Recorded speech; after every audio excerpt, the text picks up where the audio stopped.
Tonight, I invite you into a sacred space, a place between waking and dreaming, where old stories soften and new truths rise. The world has quieted, the weight of the day has lessened, and now, as you settle under the warmth of your blanket, this is your time to receive. Breathe slowly. Inhale peace. Exhale the noise. Let your shoulders soften. Let your jaw unclench, and let your heart open gently. This is not just a story. It is a remembering of the deeper laws that govern our lives. The laws Florence Scovel Shinn spent her life revealing, laws of faith, of divine order, of fearless expectancy. Our story begins with a woman named Clara. Clara did not look special in the eyes of the world. She lived in a modest cottage at the edge of town, where roses climbed her gate and the scent of lavender drifted on the morning breeze. But Clara had something rare. She had inner peace, not because her life was easy, but because she had trained her mind to see through the illusion of fear. Years ago, she had discovered Florence's writings in a dusty old bookshop, The Game of Life and How to Play It. The title had made her smile. A game. Life had felt more like a battlefield, but something inside her whispered, "Take it home." And so she did. She read it once, twice, 10 times. And with each reading, something inside her shifted. Florence's words became her compass. Nothing stands between man and his highest ideals, and every desire of his heart, but doubt and fear. So, Clara decided to eliminate doubt. She declared truth aloud each morning before sunrise. She walked as if the path was already clear. She gave thanks before the gifts arrived. And slowly, quietly, her outer world began to reflect her inner certainty. She started hosting small gatherings in her home. Nothing elaborate, just tea, candlelight, and open hearts. Women came with worries and wounds, with dreams buried under years of silence. Clara didn't preach. She listened. She reminded. She shared the affirmations that had transformed her. Life, I am under grace, and not under law. What is mine by divine right is already on its way. There is no loss in divine mind. One evening, a woman named Miriam arrived. Her eyes were shadowed with sorrow. She had lost her home, her husband, and her sense of direction. She sat in the corner, silent. But Clara saw her, truly saw her, when the others left. Clara offered her a small card with a handwritten truth. Fear is faith turned inside out. Turn it again. Miriam wept. Not from despair, but from recognition. That night marked a turning point. Not just for Miriam, but for Clara too. She realized that what she was offering was more than words. It was a new way of being, a remembering of divine alignment. And so, dear listener, as you rest tonight, let this be your turning point too. Not by force, not by striving, but by relaxing into the truth. You are not broken, you are not late, you are not forgotten. You are divinely guided, infinitely supported, and deeply loved.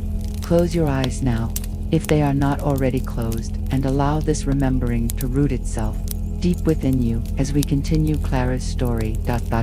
Asterisk. The next morning, the sun rose slowly through the mist, casting a golden hue over Clara's cottage. It was quiet, as if the earth itself had paused to exhale. Clara lit a small candle in the center of her table and poured 2 cups of tea, knowing Miriam would return, and she did. Still quiet, still guarded, but somehow lighter. They sat without words for a while. Outside, a bird sang. Inside, the warmth of silence settled like a blanket. Then Miriam spoke. Just a whisper. I don't know who I am anymore. Clara didn't rush to answer. Instead, she reached into a small wooden box she kept on a shelf. Inside were tiny slips of parchment, each with the truth Florence had once spoken, written by hand, folded with care. She handed one to Miriam. It read, "Man's only enemy is fear. Faith is stronger than fear." Miriam stared at the words, then closed her eyes. For the first time in weeks, she allowed herself to breathe without defending her sadness. "You don't have to know who you are," Clara said softly. "You only need to know who walks with you." And Miriam wept again, but differently this time. Not with hopelessness, but with release. That day marked the beginning of her healing. Not all at once. Not in grand, cinematic gestures, but in steady, quiet returns to truth. She came back the next day, and the next, and over time, she spoke more. She spoke of how she had spent years trying to be who others needed her to be, a wife, a caretaker, a reliable daughter, but never, not once, had she asked herself what she truly desired. Clara simply listened. Florence had once said, "Whatever man feels deeply or images clearly is impressed upon the subconscious mind and carried out in minutest detail." So, Clara asked, gently, "What do you feel deeply, Miriam? What would it look like to imagine your life, not as it was, but as it could be?" It was not easy for Miriam to answer. Her imagination had grown quiet, starved from disuse. But she tried. "I think I would like a space of my own, a little place where people can come, a garden, maybe some books, a place for softness." Clara smiled, not because it was a grand vision, but because it was hers. "That desire," she said, "is divine. It didn't come from nowhere. It came to be fulfilled. Speak it aloud. Speak it until it takes shape." And so, in that little room, Miriam began to declare, "I have a sacred space that reflects the truth of who I am. I am supported by life itself. I trust the timing of the universe." Each time she spoke, her shoulders relaxed a bit more.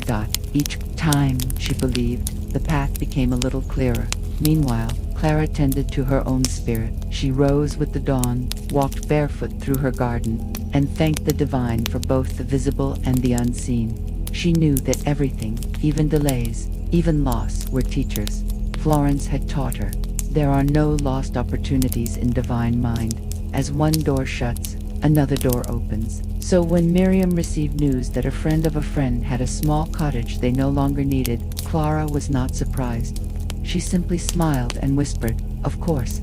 And when that cottage turned out to have an overgrown garden, a dusty library, and a single bench under a willow tree, Miriam wept with joy, not because it was perfect, but because it was hers. Hers to love, hers to restore, hers to fill with the beauty that had always lived inside her. And now, dear listener, as you lie here in your sacred stillness, you too are invited to imagine your space, not one made with bricks, but with belief.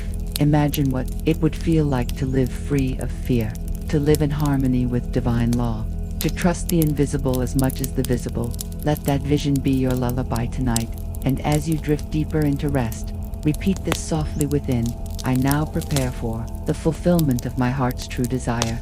It is already mine by divine right." As the days passed, Clara's gatherings grew quietly, like wildflowers along a forgotten trail. There was no advertising, no effort to be loud, only word of mouth, soft, sincere, and sacred. Women arrived in pairs or alone, each with a story stitched into their silence. They came not to be fixed, but to be seen, and Clara made sure they were. Her small living room became a sanctuary.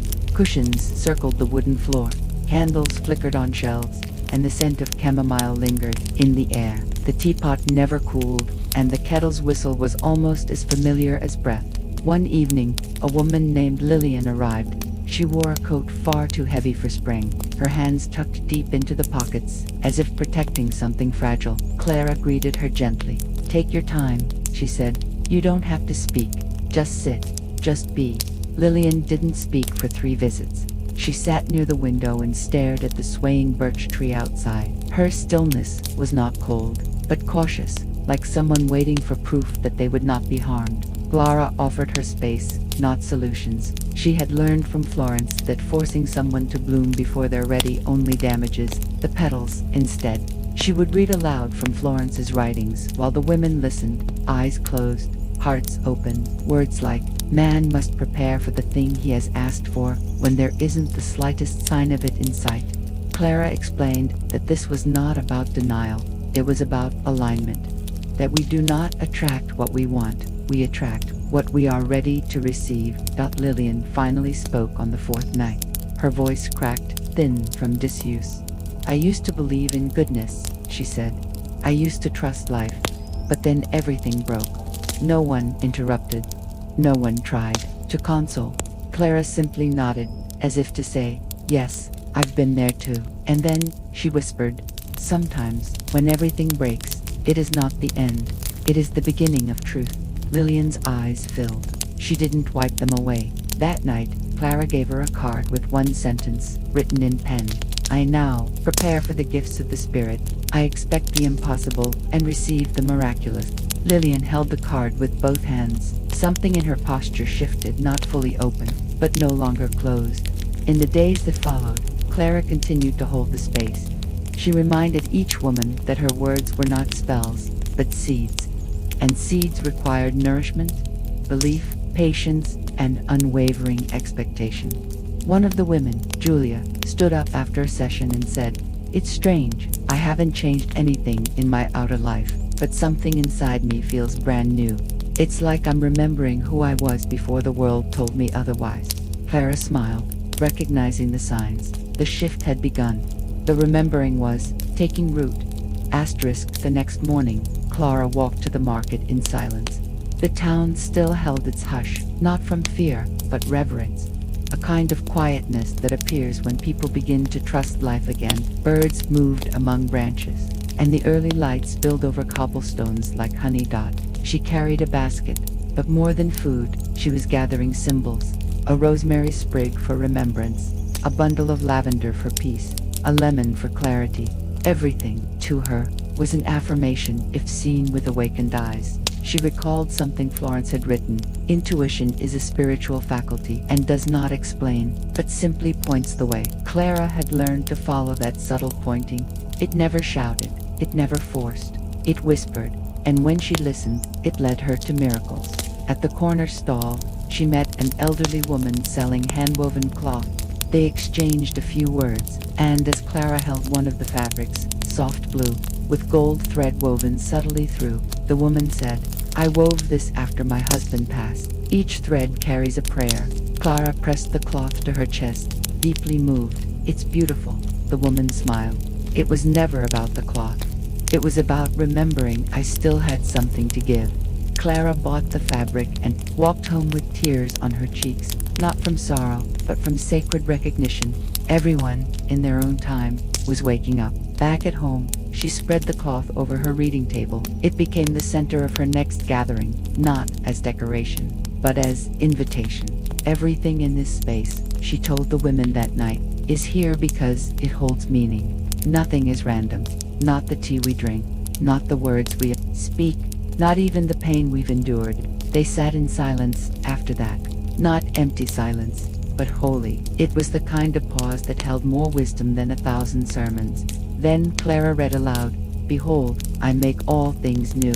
Let go of the old, and prepare for the fresh miracle waiting behind the curtain of your doubt." A woman named Teresa, who had not spoken much before, softly asked, "But what if I've let go, and nothing new comes?" Clara met her eyes and replied, "Then you haven't truly let go. You've released with one hand but clung with the other. The universe waits for full surrender." The room grew still, not uncomfortable, but reflective. Several women nodded, tears glimmering under eyelids. That night, Clara encouraged them to write one sentence, not a goal, not a list, but a single, faith-filled declaration. Teresa wrote, "I no longer chase, I attract. What belongs to me will find me, and I will be ready." The following week, Teresa shared that an old friend she hadn't spoken to in years had called out of the blue. The friend offered her a place to stay and a part-time position at her art studio. "It's not just the opportunity," Teresa said. "It's the feeling that I've been found, like the universe didn't forget me after all." Clara smiled with quiet knowing. She had seen this again and again. When the inner world shifts, the outer must reflect it. It is law. Divine law. Florence had written, "No man is your enemy. No man is your friend. Every man is your teacher. And every circumstance, too. Even the waiting, even the silence." That evening, Clara sat quietly beside the fire, the golden cloth still resting on the table, now gently warmed by candlelight. The shadows flickered along the walls, moving like old spirits at peace. The house held a stillness, not born of emptiness, but of fullness, the kind of peace that comes when the soul knows it is on sacred ground. She opened her notebook, not to write, but simply to listen. Florence had once said, "You must become a blank page upon which God can write." And so Clara allowed herself to be empty, receptive, open. A faint breeze moved through the window. Somewhere in the distance, A dog barked once and fell silent. All around her, the world was surrendering to sleep, and then came a knock. Not urgent, not loud, just present. She walked to the door and opened it. There stood a young man, not more than 25, wearing a worn coat and carrying nothing but a satchel. "Are you Clara?" he asked. She nodded. "I heard ... Someone said ... You help people." She stepped aside. "I don't help people," she said gently. "I remind them that God never stopped." He entered, shoulders sagging from a weight far heavier than the bag he carried. She gestured to the chair by the fire. "No need to explain right now. Just rest." He sat, eyes fixed on the flame, as if trying to remember something he had once known. After a long silence, he said, "I've lost everything. My job, my partner, my purpose. I feel invisible." Clara didn't flinch. She had heard this before. Different words, same ache. She poured him a cup of tea and spoke softly. "Invisibility is often a cocoon, a pause before transformation. Not punishment, preparation." He looked up, his expression raw with disbelief. "But I have nothing left." She reached for a folded paper from the stack by her chair. It was another of Florence's affirmations. She read it aloud. "There is no loss in divine mind. What is mine by divine right can never be taken from me. It will return in better form." His eyes welled, not from the words alone, but from how they were spoken, without pity, without preaching, just presence. He stayed the night in the guest room. In the morning, Clara found him already awake, standing outside barefoot in the dew-covered grass, face lifted to the sun. "I dreamed I was climbing out of a well," he said, "and when I reached the top, there was a mirror. I saw myself. Not broken, just waiting." Clara nodded. "That wasn't a dream. That was memory." He left with the promise to return, not for help, but to share what he would soon remember. Later, that week, Clara hosted another circle. This time, she asked everyone to bring a symbol, an item that had once meant something to them. One woman brought a broken watch. "It stopped the day my husband passed," she said. "I couldn't throw it away, but I couldn't wear it either." Clara looked at the watch, then at her. "You're not stuck in time. You're standing on sacred ground. The past was real, but it's not required to shape the future." Another brought a child's shoe, too small now for the daughter she no longer had custody of. "This hurts to hold," she said. "But not holding it hurts more," Clara said. "Then hold it with faith. Speak to it. Speak through it. Tell it what you would tell her." Each woman, in her turn, offered her grief not as a wound, but as a gift, a doorway, and in doing so, she felt less alone. That night, as the women left, one of them whispered, "This isn't just a home. It's a temple disguised as a living room." Clara smiled, not because she had created something grand, but because she had surrendered to something simple: love, presence, truth. It was early spring when the next visitor arrived. Her name was Miriam, and she came not through recommendation or invitation, but simply by following an inner pull, the kind of silent nudge that Florence often called divine intuition. She knocked once, then hesitated, as if unsure whether she had truly come to the right place. Clara opened the door with her usual calm presence. She did not ask why Miriam had come. She simply stepped aside and said, "Welcome home." Miriam was older, perhaps in her 60s, with silver strands woven into her dark hair. Her hands trembled as she accepted a warm cup of tea, her eyes darting nervously around the room. "I don't know why I'm here," she said softly. Clara sat across from her and smiled. "You don't need to know. Your soul knew. That's enough." They sat in silence for several minutes, letting the steam from their cups rise like incense. Then, without warning, Miriam began to speak, not in a loud or rehearsed way, but in fragments, like pieces of a puzzle gently spilling out. "I used to sing," she whispered, "on stages, in churches. Then, one day, I stopped. Someone said I wasn't good enough, and I believed them." Clara didn't interrupt, she simply listened. "I packed away my music. I started teaching, safe, predictable, but something inside me faded, and now, I don't know who I am." Clara leaned forward slightly, her voice calm but clear. "Florence used to say, no one can take from you what is yours by divine right. They may delay it, but they cannot destroy it." Miriam's eyes filled with tears. "But I gave it away," Clara shook her head. You never gave away your gift. You only paused its expression. A flower doesn't die when it folds in the winter, it rests and waits. She reached for a small, cloth-bound book and opened it to a marked page. Then she handed it to Miriam. Read this aloud. Miriam hesitated, then read. I now let go of worn-out conditions and worn-out things. Divine order is established in my mind, body, and affairs. Behold, I make all things new. Her voice was shaky, but beneath the trembling was something ancient, familiar. They sat for hours that day, not trying to fix the past, not trying to make up for lost time, just sitting in the awareness that the seed of her gift had never left. It had only been waiting for permission to bloom again. Over the following days, Clara invited Miriam to hum softly during the group gatherings. At first, it was barely audible, but gradually it grew stronger. One evening, after the others had left, Clara asked, "Will you sing just one verse for yourself?" Miriam hesitated. Then, from deep within her chest, she sang a line from an old hymn. Her voice, though unpolished by years of silence, carried a richness that could not be taught. When she finished, she looked to Clara, unsure. But Clara was not clapping. She was not critiquing. She simply said, "You've returned." And Miriam wept, not from sadness, but from the relief of being remembered by her own soul. That night, Clara wrote in her journal, "The divine never forgets the gifts planted in us, even when we bury them beneath fear or shame. Spirit tends to them in secret, until one day we are brave enough to bloom again." And so, the home continued to welcome seekers. Some came with questions, others with silence. Some stayed for weeks, others just one night. But all of them, without fail, left carrying a seed of remembrance, the echo of a truth that Florence had lived and taught.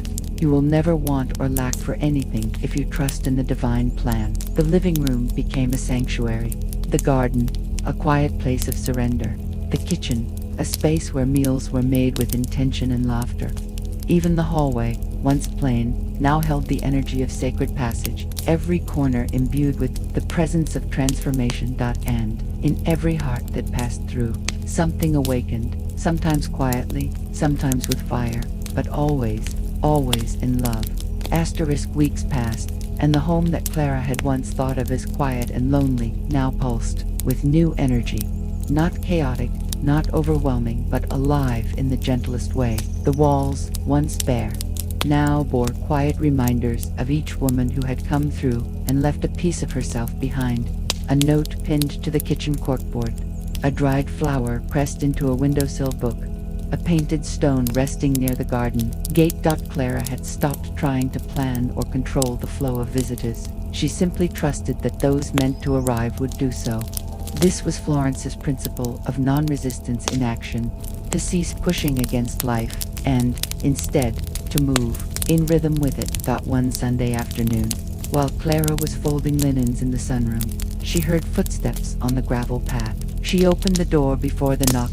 Standing there was a young woman named Elise, barely in her 20s, wearing a backpack far too heavy for her frame and an expression that suggested she hadn't slept in days. Told me this place helps you remember who you are," she said nervously.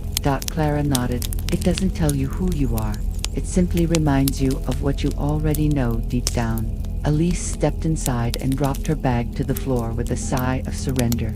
She stayed for 2 days before she spoke in full sentences. When she finally did, she said, "I've been trying to find my way since I was 15. My parents died in an accident.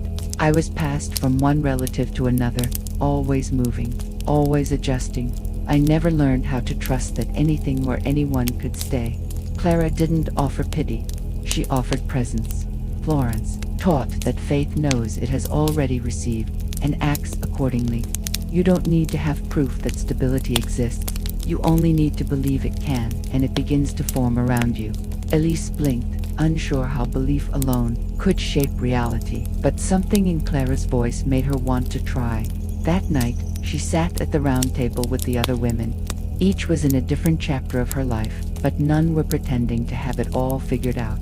There were no lectures, no steps to follow, only conversation, intention, and silence when needed. One of the women passed Elise a small notebook and said, "Start here. one line a night. Not about your past, not about your pain, just about what you wish to see. Elise hesitated. Then she wrote, I am no longer wandering, I am being guided. She read it aloud, and no one clapped or commented. They simply nodded in acknowledgement, as if honoring a sacred vow. The days that followed were simple. Elise helped in the garden, folded laundry, sat in the sun. Nothing dramatic occurred. Yet each morning, her breath was steadier, her eyes less guarded, her voice less uncertain. She began to speak affirmations aloud before meals, something she had once thought silly or awkward. I am safe, I am loved, I am exactly where I need to be. And with each repetition, her heart seemed to unfold a little more. Clara watched without interfering. She had learned that healing cannot be rushed. The soil must be ready before the seed can bloom. One evening, Elise came to her with a notebook, holding it to her chest. I've written something else, she said. Clara nodded. Would you like to read it to me? Elise took a breath and began. I am not broken, I am becoming. Every loss I've carried has carved space in me for compassion. I don't know my full purpose yet, but I am beginning to believe there is one. Clara smiled. That's more than enough. That night, Elise fell asleep by the fireplace, her notebook beside her, its pages now filled with truths she had never dared speak until now. And the house, that sacred container of grace and remembrance, held her story to just as it had held Ruth's song, just as it had cradled Miriam's silence. Because that's what sacred spaces do. They remember who you are, even when you forget. Asterisk. As autumn crept in, the air around Clara's home grew crisp and scented with wood smoke and apples. Leaves danced across the path in swirling patterns, as if the earth itself were remembering the joy of letting go. With each woman who passed through the cottage, Clara noticed how the lessons repeated, not in words, but in essence. The details changed, but the yearning was always the same: to be seen, to be safe, to begin again. One morning, Clara lit a small fire in the hearth and poured herself a cup of warm chamomile tea. She sat with her journal and, as was now her habit, let her pen flow, not from mind, but from spirit. I am not here to save anyone. I am here to hold space for truth to surface. I do not force transformation. I trust the process. I trust the pace. She thought of Florence's words again. Faith is expectancy. You must expect the thing you want, or look forward to it with joy and interest. And she realized that was what this home had become. A place of expectancy, of still joy, of gentle becoming. That week, an older woman named Lillian arrived. Her presence was quiet but commanding, like the hush before snowfall. She had lived a full life, raised 3 children, survived the loss of her husband, and now stood at the edge of something new. I thought I came here to rest, Lillian said, but perhaps I came here to remember. Clara welcomed her, without question. Sometimes it wasn't about the why, it was about the now. Lillian spent her days sitting in the sunroom, knitting small squares of yarn that never seemed to be part of a larger plan. When asked what they were for, she simply replied, comfort. One evening, Clara asked her, do you ever miss what was? Lillian paused. Sometimes, but then I remind myself that the past isn't a place I'm meant to live in. It's a page I can turn with love. They sat in silence for a long while, the fire crackling between them. Later that night, Lillian placed one of her knitted squares on Clara's nightstand. Attached to it was a note that read, thank you for building a home where no one has to wear armor. Clara held it to her chest. She thought of how often people believed that healing required action, tasks, effort, fixes. But in this home, the healing came in stillness, in being witnessed, in being held without being hurried. Florence had once written, man's only enemy is doubt. When you banish doubt, victory is yours. And Clara had seen it firsthand. When a woman believed in her worth, even just for a moment, the shift began. It wasn't always visible, but it was always real. The garden, once unruly and sparse, now flourished. Lavender, rosemary, and wild thyme lined the edges of the walkway. Birds gathered on the fence posts at dawn, as if drawn by the warmth of the land itself. One early morning, Clara stood barefoot in the dew-kissed grass. She closed her eyes and whispered, I am available for miracles. I am aligned with divine timing. I am ready to receive. The sun peeked over the hills, bathing her in golden light. Inside the house, a candle flickered softly in the kitchen window, a quiet beacon to any traveler seeking refuge. Clara knew someone else would arrive soon. They always did, and when they did, they would find the same unchanging truths, that they were never alone, that healing didn't have to hurt, that rest was sacred, and softness was strength, and most of all, that they were worthy of love, exactly as they were. A week later, just as the first frost dusted the garden's edges, a knock echoed at the door. Clara opened it to find a young woman, no more than 20, shivering beneath a threadbare shawl. Her name was Miriam. Her eyes held a quiet defiance, the kind that masks fear too long endured. "I don't believe in any of this," she said plainly, "but I didn't know where else to go." Clara stepped aside, offering no argument. "You don't need to believe in anything right now," she replied. "You only need to rest." Miriam was sharp, skeptical. She flinched at kindness, as if it were a trick. But Clara had seen this before. Many arrived armored, many had learned that love came with strings, that safety was conditional. So she offered presence instead of persuasion. Days passed. Miriam kept mostly to herself, but one afternoon, she watched Clara kneel in the garden, whispering affirmations to the soil as she pressed bulbs into the ground. "What are you doing?" Miriam asked, more curious than mocking. "Preparing for spring," Clara said. Miriam scoffed. "You really think these will bloom?" "I don't think," Clara answered softly. "I trust." And something in that quiet certainty stayed with Miriam. That evening, she sat by the fire and, without warning, spoke aloud. "I used to write poems. I stopped when my father said they were worthless." Clara didn't respond right away. She let the fire speak. Then she said, "Florence used to say, there is a place that you are to fill, and no one else can fill it. Something you are to do which no one else can do." Miriam stared into the flames. "What if I don't believe that? Then let me believe it for you. Just until you're ready." That night, a small notebook appeared on Miriam's pillow. Inside, a single sentence. "Your words matter. They are seeds." The next morning, she returned to the hearth with the notebook in hand. She didn't speak, but she began to write, and write. Pages filled with fragments, memories, lines she didn't even know were still inside her. And Clara, as always, didn't ask for explanations. Miriam started to help in the kitchen, slicing bread, stirring soups. She laughed once it startled even her. She said, "It's been years since I heard that sound." Clara smiled. "Welcome back." Something unspoken passed between them. The house, once again, had done what it always did, reminded someone of who they truly were. But Florence had written, "No man is your enemy. No man is your friend.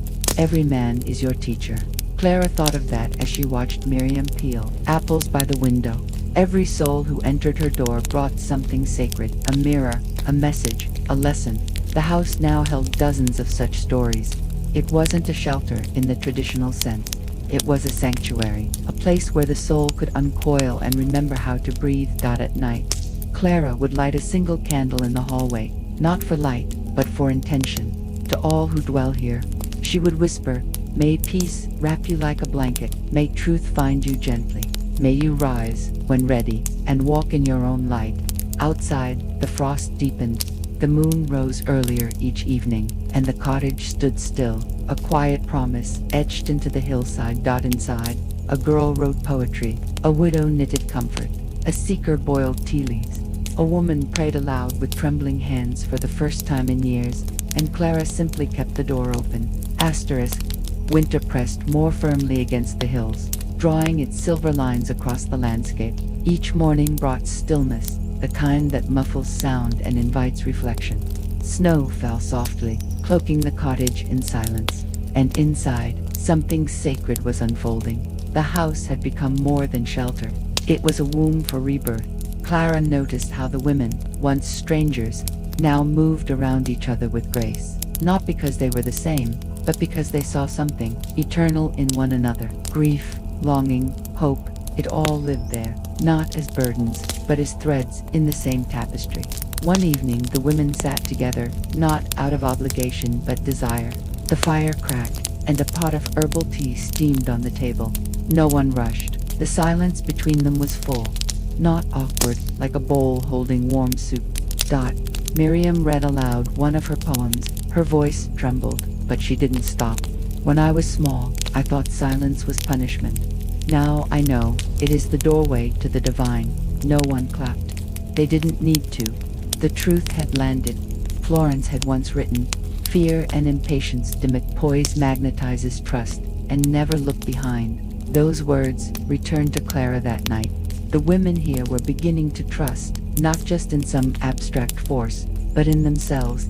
They were beginning to feel safe enough to look ahead. After the others went to bed, Clara sat in the kitchen alone, hands around a warm mug. She looked out the frosted window and whispered, "Thank you." There was no need to name who she was thanking. The divine knew. A few days later, a letter arrived from Ruth, the woman who had come to the house, broken and left gloomy. It read, "Dear Clara, the bakery I now manage started as a small act of faith. Every loaf I bake is a prayer. Every person I serve is a reminder of who I am. I don't know what kind of magic you carry, but it changed my life. Thank you for reminding me that I didn't need to earn love. I only needed to receive it." Clara folded the letter and placed it beside others, each one a testament, not to her efforts, but to the power of truth spoken gently, consistently. She recalled another line from Florence, "Owing to the vibratory power of words, whatever man voices, he begins to attract." She had voiced love, acceptance, safety, and in return, she attracted women ready to rise. One morning, Miriam approached with a small notebook wrapped in linen. "I want this to live here," she said shyly. "It began here, and it belongs here." Inside were her poems, dozens of them, handwritten with care.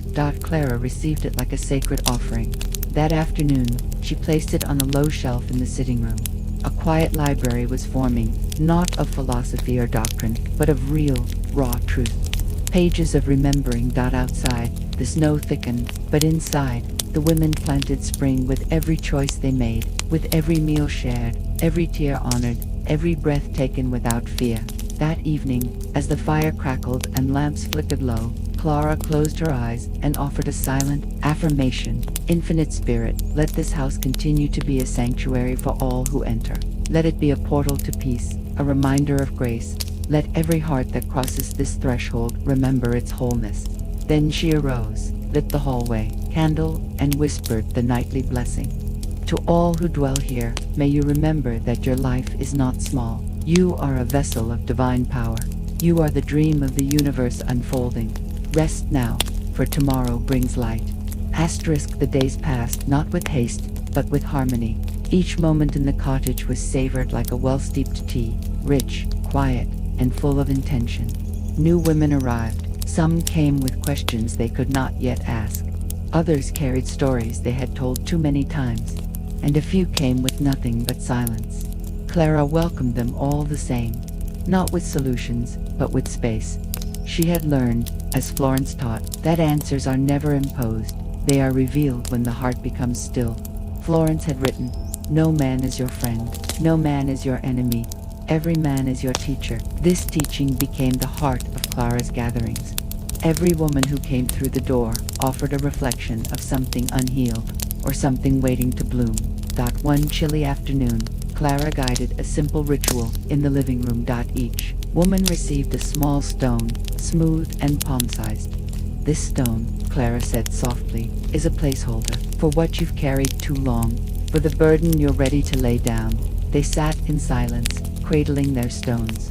No one needed to speak. The intention was enough. Then, one by one, they approached the fireplace and placed the stones in a bowl at its base, not to burn them, not to banish them, but to honor the weight they once bore, and to mark the choice to carry it no longer.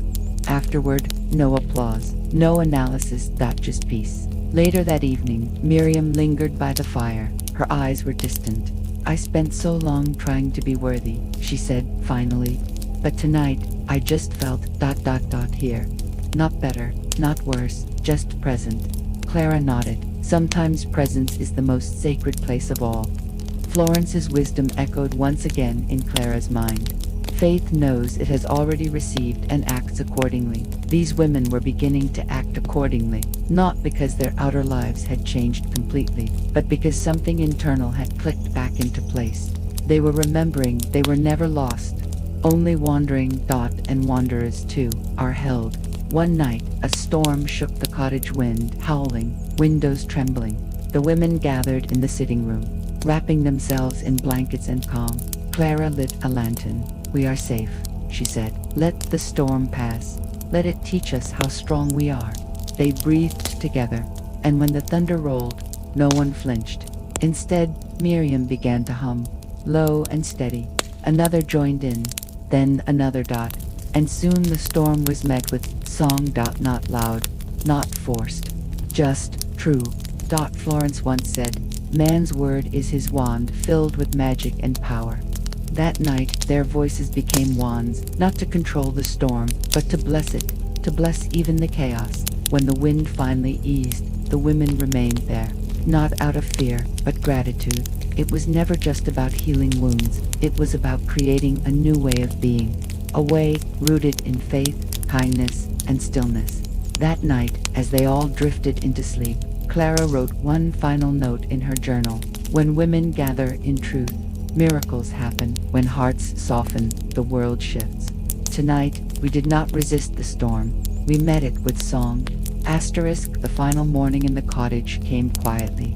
There was no grand farewell, no dramatic parting of ways, just warm embraces, shared glances, and silent understandings that no one would leave unchanged. Each woman returned to her own life, not to escape, but to expand.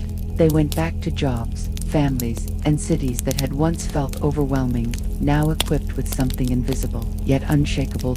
Faith, not the kind preached from pulpits or demanded by fear, but the kind born in stillness, in firelight and shared breath and sacred listening. Before Miriam left, she handed Clara a small envelope.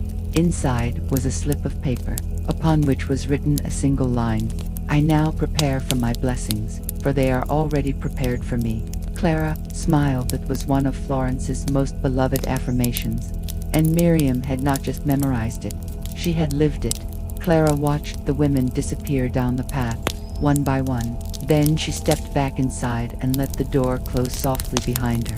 The house was quiet again, but it was a different quiet, not emptiness, presence, not absence, completion. She lit a candle and whispered a prayer, not of asking, but of gratitude. "Thank you, Infinite Spirit, for showing us the truth again, for reminding us of what cannot be taken." Then she sat in her chair by the window. The light of the candle flickered gently beside her. "And now, as you rest, as your own breath slows, as your own body softens into the night, know this: you too are part of that sacred thread. You may never have visited Clara's cottage, but you have walked similar paths. You have felt the ache of not knowing. You have sought peace in uncertain places. You have whispered to the stars for guidance, and those whispers were heard. Even now, you are being guided. Even now, the very cells of your being are responding to truth. You are not broken. You are becoming what you always were underneath the noise and worry, a divine idea, perfectly timed, eternally loved. And so, as your mind floats gently towards sleep, allow these words to sink into the deepest part of you. I walk in divine protection. I rest in divine timing. I awaken to divine provision. There is nothing to fix, nothing to fear, nothing to rush. You are safe. You are held. You are loved. Let each breath take you deeper into that knowing. Let the night hold you as the infinite holds all things, without judgment, without condition. And as you drift, if you wish, repeat softly in your heart: I now align with the rhythm of divine order. I welcome rest, renewal, and radiant peace. Feel the ease settle in your chest. Let it wash over your shoulders, down your arms, into your hands. Release the day. Release the roles. Release the striving. This is your time. This is your sanctuary. And in the silence of this moment, the divine whispers, "Well done, beloved. Rest now. All is well."